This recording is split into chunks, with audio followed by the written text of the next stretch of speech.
A new proposal would pave the way for tax-paying non-citizens to vote in local elections. It could end up on the ballot in November, but the measure is facing some opposition. And CBS LA's Benedict was in North Hollywood today and asked voters what they think about that proposal.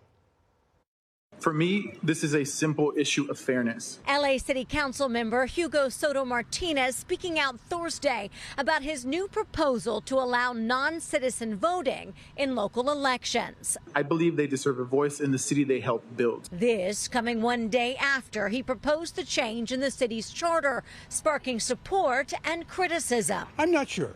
I mean, I realize in local elections they are affected by the vote.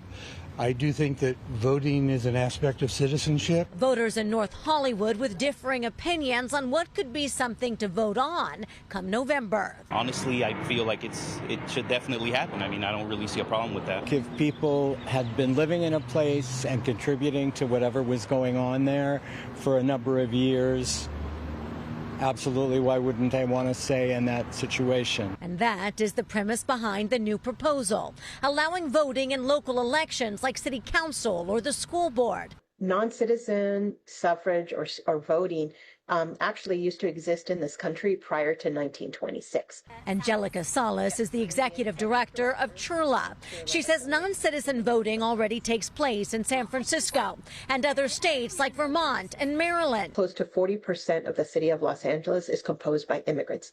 Not all of them are naturalized citizens that can now cast a vote. The majority, in fact, are individuals who are green card holders, refugees, DACA holders, people with temporary protected status. But other organizations say it's not right. The Federation of American Immigration Reform issued a statement saying, in part, voting is a right and privilege of citizenship, and extending it to people who have not yet become citizens or who are here illegally renders citizenship meaningless. A point polarized in the current political climate, making many wonder if the timing may not be right for change. I really haven't made up my mind. But this proposal obviously still has a long way to go. Right now it's being discussed in committee. It will need to be voted on by the city council by the end of June before appearing on your ballot come November. From North Hollywood, I'm Benedict, CBS LA.